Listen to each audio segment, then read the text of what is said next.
রবি থেকে আবহাওয়ার বিরাট খেলা শুরু। বজ্র বিদ্যুৎ সহ ভারী বৃষ্টিতে ভিজবে কোন কোন জেলা? তো আগামী রবিবার থেকে বাংলার কোন কোন জেলাগুলিতে ঝড় বৃষ্টি হওয়ার সম্ভাবনা রয়েছে, কোথায় কেমন বৃষ্টি হবে, এছাড়াও আগামী 24 ঘন্টার মধ্যে কেমন থাকবে বাংলার জেলাগুলির আবহাওয়া, এ নিয়ে আরো বিস্তারিত রয়েছে জানিয়ে দেব। তাই ভিডিওটি স্কিপ না করে সম্পূর্ণ দেখবেন। ভিডিওটি ভালো লাগলে লাইক করবেন আর চ্যানেলটি সাবস্ক্রাইব করে সঙ্গে থাকবেন। গত 50 বছরের রেকর্ড ভেঙে চুরমার বৈশাখের দমনে পড়ছে গোটা বাংলা সহ একাধিক রাজ্য। হুড়মুড়িয়ে বাড়ছে তাপমাত্রার পারদ। তাপপ্রবাহের সতর্কতা জারি করা হয়েছে একাধিক রাজ্যে। এর মধ্যে বিরাট সুখবর শোনালো আলিপুর আবহাওয়া দফতর। তীব্র গরমে বৃষ্টির অপেক্ষায় সকলেই যেন মরিয়া। কবে হবে স্বস্তির বৃষ্টি? জ্বালাপোড়া গরম থেকে মুক্তি কবে মিলবে? বৃষ্টির সম্ভাবনার কথা জানালো আলিপুর আবহাওয়া দফতর। আবহাওয়া দফতর সূত্রের খবর, রবিবার অর্থাৎ আগামী 5 মে থেকে বৃষ্টি শুরু হওয়ার প্রবল সম্ভাবনা রয়েছে দক্ষিণবঙ্গে। আলিপুর আবহাওয়া দফতর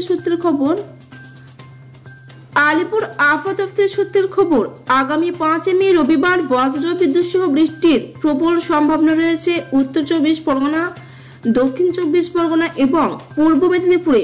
সোম ও মঙ্গলবার থেকে বৃষ্টি আরো বাড়বে। সাগর থেকে জলে বাষ্পপূর্ণ বাতাস ঢুকবে রাজ্যে। বজ্রগর্ভ মেঘ তৈরি হবে, স্থানীয়ভাবে বৃষ্টিপাতের পূর্বাভাস দেওয়া হয়েছে। কলকাতা ও সংলগ্ন এলাকাতেও বৃষ্টির পূর্বাভাস রয়েছে। দক্ষিণবঙ্গে চলবে ভয়ঙ্কর তাপপ্রবাহ। ইতিমধ্যে 8 জেলায় লাল সতর্কতা জারি করা হয়েছে। আগামী বুধবার পর্যন্ত, বৃহস্পতিবার ও শুক্রবারও কয়েক জেলায় কমলা সতর্কতা রয়েছে। তবে নতুন করে তাপমাত্রা বাড়ার কোনো সম্ভাবনা নেই। উত্তরবঙ্গে দার্জিলিং, কালিম্পং এ তুমুল বৃষ্টি চলবে। মঙ্গলবার থেকে বৃষ্টি আরো একটু বাড়তে পারে দার্জিলিং, কালিম্পং এবং জলপাইগুড়িতে। সেই সঙ্গে দমকা ঝোড়ো হাওয়ারও পূর্বাভাস দেওয়া হয়েছে।